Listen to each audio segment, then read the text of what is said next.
Baik, terima kasih Francisca. Assalamualaikum warahmatullahi wabarakatuh. Selamat pagi teman-teman semuanya.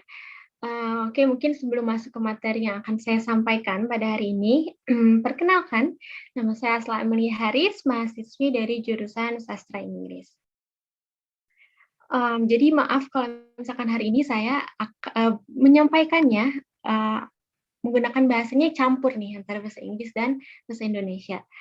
Dan honestly speaking, ini pertama kalinya saya berbicara di depan umum, selain di depan kelas ya, yang biasanya hanya dilihatnya sama teman kelas atau dosen aja. Jadi jujur untuk hari ini nervousnya berkali lipat. Baik, kalau gitu kita langsung aja masuk ke materi hari ini. Jadi materi yang akan saya sampaikan berjudul pertama kali berbicara depan umum, rencanakan public speaking-mu dengan matang.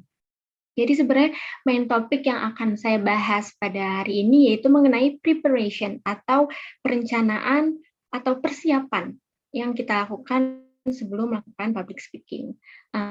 Next please. Okay, and here's the outline for today. Next please. Okay, sebelumnya, I found this quote by Dale Carnegie. He said that there are always three speeches for everyone you actually gave. The one you practice, the one you gave, and the one you wish you gave. Yang dimana maksudnya Dale ini bilang kalau di speech itu ada tiga hal yang kita sampaikan. Pertama yang kita latih, kedua yang kita kasih, dan ketiga yang kita harap kita bisa kasih. Or simply say, apa sih yang bisa kita kasih kepada audiens lewat speeches kita ini. Dan pastinya kan sebelum kita memberikan informasi atau menyampaikan materi kepada audiens, pasti kita sebelumnya butuh perencanaan dan persiapan kan. Next please. Okay, so why is preparation important? Sebenarnya ini based on my experience juga, hal-hal apa aja sih yang saya persiapkan dan rencanakan sebenarnya sebelum saya berbicara sekarang ini. Jadi bisa dibilang, ya ini adalah hal-hal yang saya rencanakan dan persiapkan selama beberapa minggu ke belakang ini. Dan mungkin udah ada beberapa yang teman-teman ketahui atau mungkin tahu sekarang, bahwa public speaking itu sebenarnya bicara yang udah kita persiapkan, yang dimana kita udah tahu nih apa aja sih yang akan kita sampaikan atau value apa yang akan kita kasih kepada audiens. Next please.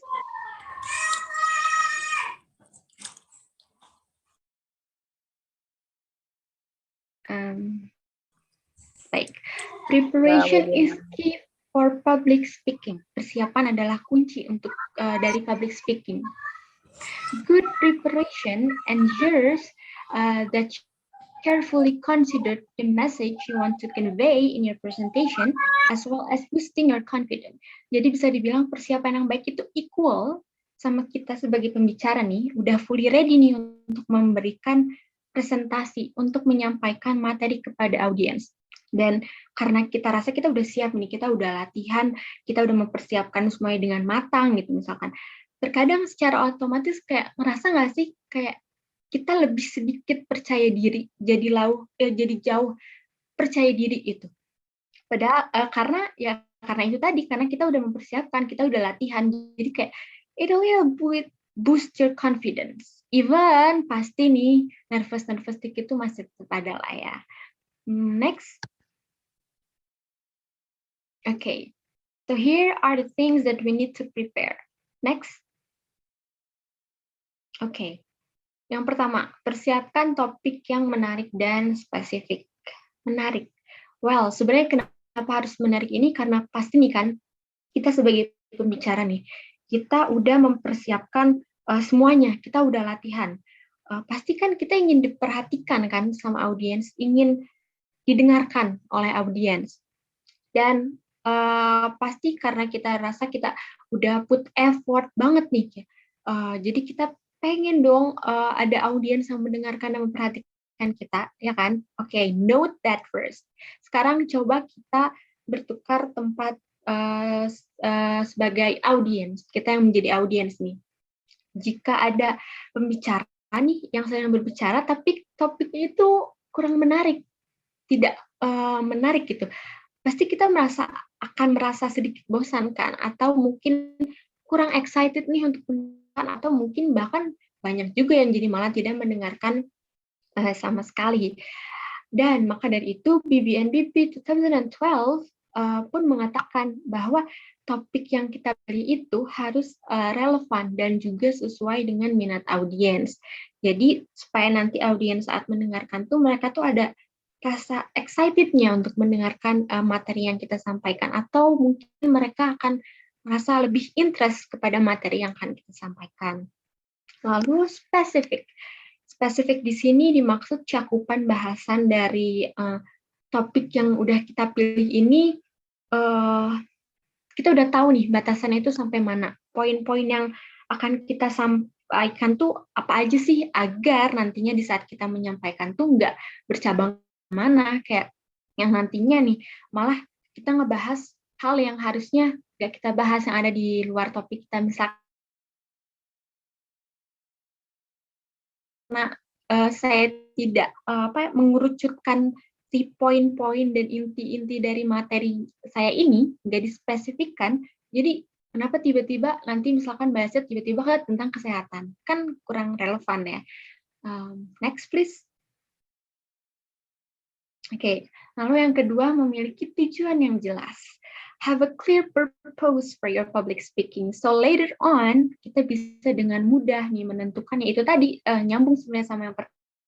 Kita bisa dengan mudah menentukan apa aja yang akan kita sampaikan.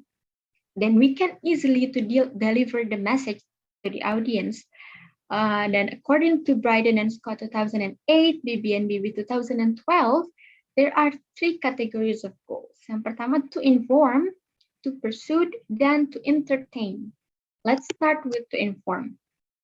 Dari namanya to inform ya, yang dimana kita give an information to the audience. It can be define, describe, or explain something. So the audience can understand, nih, audience bisa dapat sesuatu dari apa yang udah kita sampaikan. Lalu to pursue the audience to do something.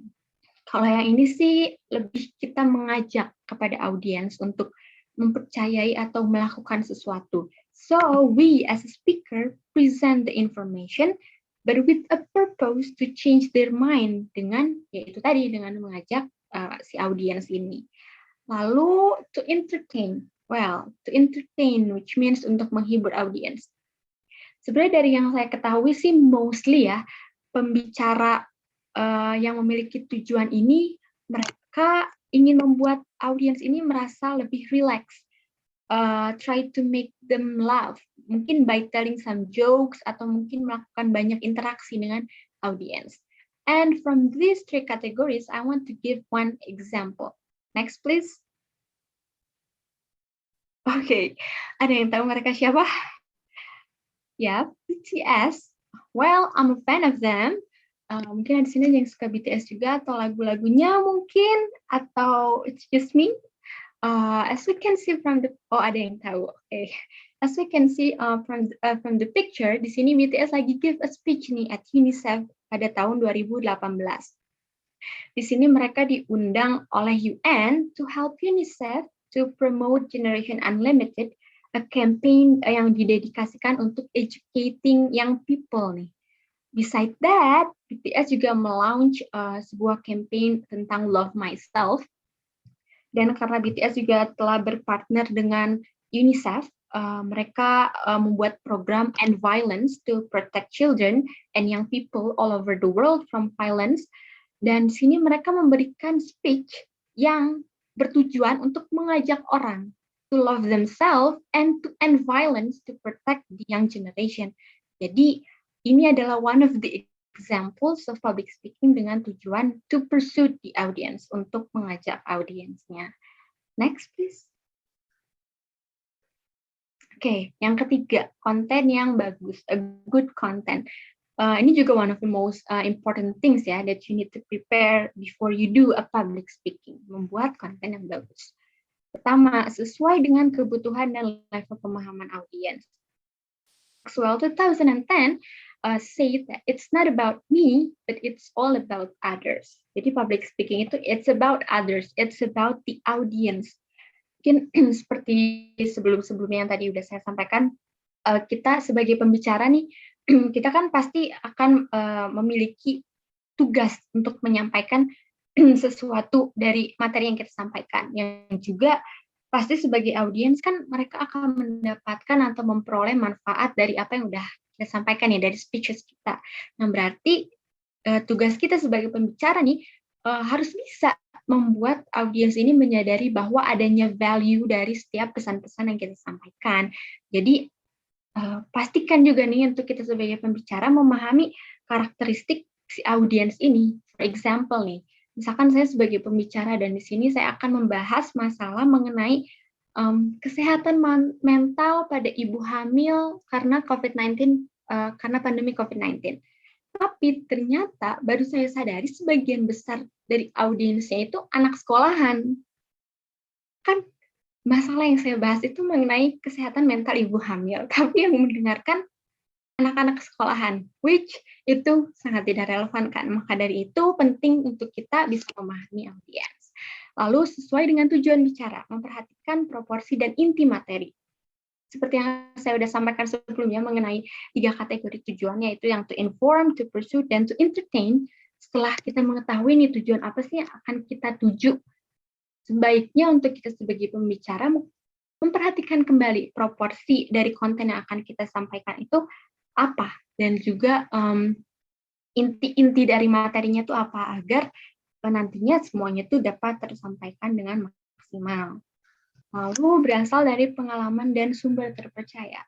Well, for this one is about quality.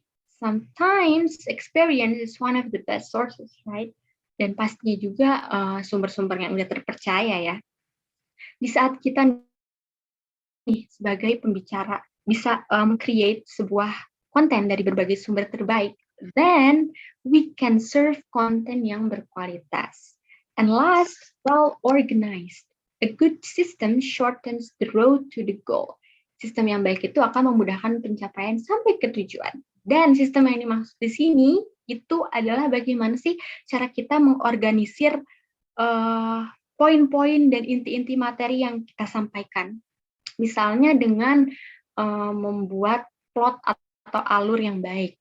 Dan pastinya nih, one of the reasons why the content should be organized, because when we speak, the message that we want to convey to the audience will be more clearly conveyed, and it will easier to understand. Jadi di saat kita udah mengorganisir semuanya, pasti di saat kita berbicara nih, kita ingin menyampaikan pesan nih kepada audiens, itu akan jauh lebih mudah dan lebih jelas apa yang kita sampaikan dan juga mudah dipahami. Next. Okay, and here we go to the end of my presentation.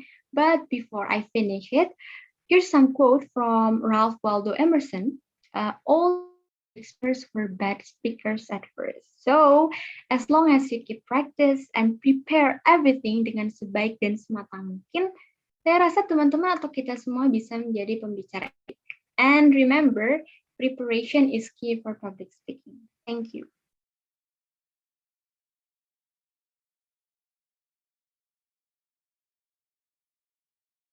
Oke, wow, mantap sekali ya.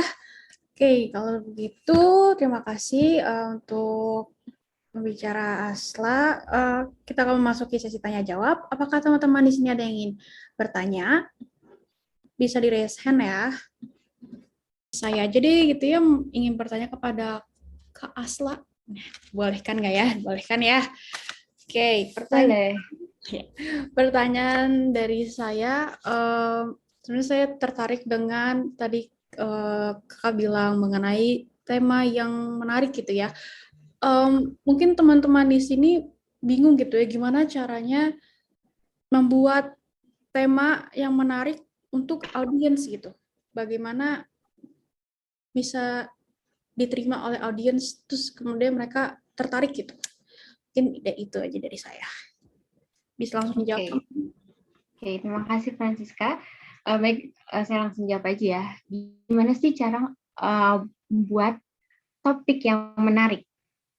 Pertama, pastikan kita memilih topik yang memang kita udah pahami banget nih, atau misalkan kayak sesuai dengan keahlian kita nih. Yang dimana kan pasti kalau misalkan kita merasa, oh topik ini membahas tentang ini, emang saya udah terbiasa nih, atau misalkan saya bisa banget nih, jago banget membahas topik tentang ini, misalkan materi tentang ini. Yang dimana pasti otomatis kita akan merasa jauh lebih percaya diri kan. Dan sebenarnya dari cara penyampaian kita kepada audiens pun itu mempengaruhi ya pandangan audiens tuh, kayak kalau misalkan ya kita memaparkan materi, berbicara memaparkan materi, tapi kayak kitanya tuh nggak yakin juga sama diri sendiri. Kayak pasti nervous, pasti. Saya juga sampai sekarang masih nervous. Cuman bagaimana kita bisa overcome nervous itu dengan baik gitu. Jadi kan kadang kalau misalkan kita nervous nih, tapi kelihatannya kayak gugup banget, dari ngomongnya pun kayak gemeter dan segala macam, pasti audiens pun akan ngerasa kayak, kok pasti ngerasa kayak gitu loh, kayak bosan gitu jadinya. Wah, kok nggak menarik, nggak eye catching, nggak interest gitu. Jadi that's why penting untuk kita juga memilih topik yang memang, dan setelah itu kita juga harus tahu kan si range audience ini, misalkan dari range umur audiensnya, misalkan apakah mereka pelajar atau mungkin pekerja, atau mungkin rumah tangga udah menikah dan segala macam. Dan juga kita juga penting untuk tahu karakteristik dari mayoritas audiensnya itu seperti apa. Lalu yaitu tadi, dengan kita percaya diri, dengan kita menyampaikannya mungkin dengan lebih lebih rileks, pasti audiens pun akan merasa gitu. Atau misalkan kita dengan mempadu-padankan gesture atau mungkin intonasi yang berbeda-beda, pasti audiens akan merasa kayak ada interest untuk memperhatikan atau untuk mendengarkan si pembicara. Itu sih mungkin, apakah menjawab? Oke, wow. Jadi begitu teman-teman. Terima kasih untuk jawabannya. Gimana nih, teman-teman udah ada yang ingin bertanya? Udah adakah? Tidak ada? Yakin nggak ada? Bener nggak mau nanya? Ya udah, kalau gitu, kalau misalkan nggak ada yang ingin bertanya, hitung mundur ya. 3, 2, 1. Oke. Yeay. Terima kasih semuanya untuk pembicara kedua kita sudah selesai. Sekarang